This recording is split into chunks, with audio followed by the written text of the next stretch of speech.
The morning sun barely peeked through the pines surrounding my secluded cabin by Lakeview, Oregon, when three black SUVs roared up my gravel driveway like they were staging a small-town invasion. It was June 12, 2024, and I was standing there, coffee mug in hand, bathrobe barely tied, wondering what kind of bureaucratic nightmare had just rolled into my life. My name's Ethan Brooks, a recently divorced IT guy who'd spent the last 2 years untangling legal messes from a marriage that imploded spectacularly. I'd moved to this quiet lakeside retreat to lick my wounds and rebuild, armed with enough property law knowledge to make any shady lawyer sweat. But nothing prepared me for the woman who stepped out of the lead SUV, clutching a clipboard thick enough to double as a riot shield. Her name was Carla Vance, and she had the kind of polished menace that could make a pit bull back down. Her blazer screamed corporate power trip, and the badge pinned to her chest glinted like it was begging for attention. "Good morning, Mr. Brooks," she said, her voice dripping with that fake sweetness you hear from telemarketers right before they scam you blind. "I'm Carla Vance, director of the Coastal Compliance Board, here for your mandatory lakefront inspection." Behind her, two assistants with their own clipboards and a nervous guy in a hard hat fumbled with measuring tapes, looking like they'd rather be anywhere else. The whole scene felt like a bad community theater production, but Carla was playing her role with chilling conviction. I wasn't buying it. "Ma'am, I'll need to see your legal documentation and jurisdictional authority," I said, keeping my tone calm but firm. 2 years of divorce court had taught me to demand paperwork for everything, and something about Carla's setup reeked worse than week-old fish. She launched into a word salad of environmental oversight protocols and regional compliance mandates, but her badge was as fake as her smile, and she dodged every request for legitimate ID. Meanwhile, her team was snapping photos of my cabin like paparazzi at a celebrity meltdown, measuring my dock with obsessive precision. The hard hat guy even jotted notes about where I parked my truck.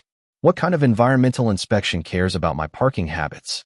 Across the lake, my neighbor, Evelyn Harper, watched through binoculars, her face tight with something more than curiosity. Evelyn was the kind of neighbor who'd drop off homemade stew when you were sick, but otherwise kept to herself. If she was this invested, something was seriously off. When I pressed Carla for credentials, she deflected with more jargon, her team still prowling my property like they owned it. Then Deputy Larson showed up 4 minutes after Carla's call about an uncooperative homeowner. For minutes. I live half an hour from town. Either Carla had a direct line to the sheriff's department, or this was a coordinated shakedown. Larson looked as thrilled as I was to be dealing with this, but he took my statement, gave me a look that screamed, "Cover your ass," and left. Carla's crew wrapped up their preliminary assessment after 20 minutes of photographing my dock like it was a crime scene. Before they left, Carla fixed me with a stare that could curdle milk. "Mr. Brooks, you have 48 hours to schedule a proper inspection, or this becomes a serious enforcement matter." The way she said serious felt like a threat carved in ice. As her SUVs peeled out, I was already on my laptop, digging into who this woman thought she was. Spoiler, she wasn't anybody. Coastal Compliance Board. Pure fiction. No record of it anywhere. Carla Vance, though, was a real estate agent with a mediocre track record until 2 years ago, when her commission skyrocketed. Coincidence? I think not. Evelyn rode over later that day, her hands trembling slightly as she stepped onto my dock. "Ethan, she ruined my life 2 years ago with the same act," she said, her voice low but sharp. "You're not her first target." Her story hit like a punch to the gut.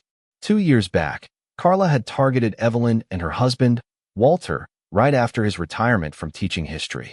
They'd been living their dream in a lakeside cottage when Carla showed up with fake documents, claiming regional compliance issues. Walter fought her for 6 months, burning through their savings on legal fees and fake inspections. The stress triggered a fatal stroke at 68. Evelyn lost her husband and their home to Carla's scheme. "She's hit 6 other families," Evelyn said, her voice thick with rage. "Always the same. Target people at their lowest: divorcees, widows, retirees, drain them dry, then swoop in with a lowball offer." My blood boiled as I dug deeper that night, my IT skills kicking into overdrive. Carla wasn't just a con artist. She was a predator hunting vulnerable people through public records, obituaries, divorce filings, retirement announcements. She'd targeted a widowed nurse, a retired veteran, a single mom whose husband died overseas, all during their darkest moments. Her accomplice, Greg Thornton, posed as everything from building inspectors to environmental specialists, his fake credentials polished enough to fool anyone too stressed to double-check. Together, they'd orchestrated $500,000 in below-market property sales. But then my phone buzzed with a text from an unknown number. "Stop digging, or Phase 2 starts tomorrow." My heart stopped. How did they know I was investigating? Was my computer hacked? Was someone watching my cabin? Evelyn and I spent the next morning mapping Carla's playbook. She didn't just stumble across victims. She stalked them, building psychological profiles detailed enough to make a CIA agent jealous. She knew my grocery runs, my work-from-home schedule, even my therapy appointments for divorce stress. She'd been watching me for 3 months, documenting my isolation as a weapon to exploit. A chilling file labeled Brooks Phase 2 sat on her server, password protected with encryption way beyond a small-town realtor's skill set.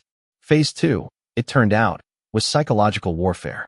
Carla filed anonymous reports with county agencies, painting me as a paranoid recluse posing a community safety risk. She pushed for a $2,000 psych evaluation, gaslighting the sheriff's department into questioning my sanity.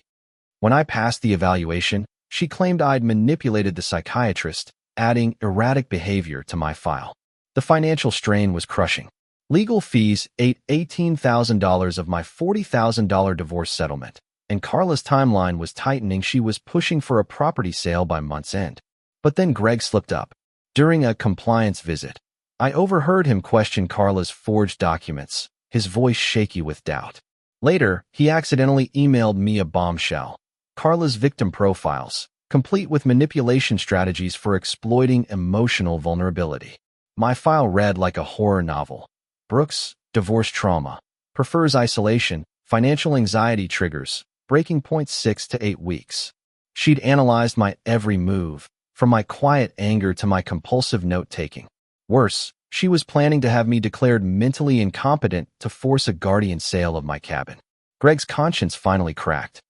He showed up at my door with a flash drive containing 2 years of Carla's files, victim profiles, forged documents, and plans for a community safety meeting to publicly humiliate me. "I thought we were helping people," he stammered, guilt written across his face. "She's planning something big this weekend." Evelyn and I spent 3 days preparing, compiling evidence to expose Carla at her own meeting. The town hall was packed with 150 residents, expecting a discussion about a dangerous recluse. Carla took the stage in full costume badge, charts, a PowerPoint on identifying unstable residents. She painted me as a ticking time bomb, her fake experts nodding along. Then Greg stood up, projector in hand. "Folks, you need to see this," he said, his voice trembling as he displayed Carla's emails, revealing her predatory tactics. The room froze. Residents recognized their own tragedies in her files: divorces, deaths, retirements she'd exploited. Evelyn stood, holding Walter's obituary. "This woman killed my husband with her lies," she said, her voice cutting through the silence. "She used his death to scam more families." The crowd erupted as Carla's facade crumbled. She laughed a wild, unhinged cackle, screaming, "I own this town. You're all sheep."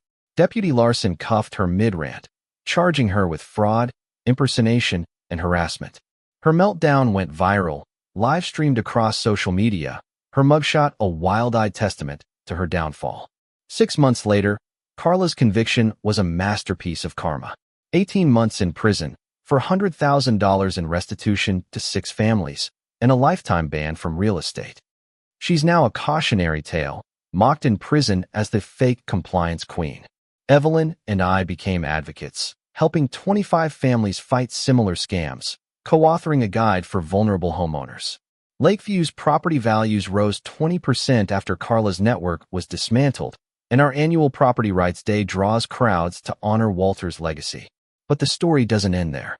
A year later, on June 15, 2025, Evelyn handed me a newspaper clipping that turned my stomach. From prison, Carla was giving interviews, not about remorse, but about her Brooks methodology, a training program for predators to exploit vulnerable homeowners. Her daughter's letter revealed Carla's descent into predation after her husband abandoned her during cancer treatment, but it didn't justify her cruelty. Worse, copycats were spreading her tactics. In Boise, Idaho, a woman named Diane Keller was targeting military families during deployments, using Carla's playbook with upgrades, social media stalking, fake legal threats, even manufactured crises to force sales. Detective Ramirez called, begging for our help. Evelyn didn't hesitate. "How far's Boise?" she asked, already packing. 5 hours, I said. "Let's go." As we drove, I realized Carla hadn't just built a scam. She'd birthed a blueprint for evil, training others to prey on pain. Our fight wasn't over, it was growing. Walter's legacy would keep us fighting, but the stakes were higher now. How do you stop a predator who's teaching others to hunt? Should victims like us be responsible for stopping every copycat? Or is it time for communities to step up? What would you do if you found out someone was stalking your pain for profit? Drop a comment, hit that like button, and subscribe if you think karma's just getting started.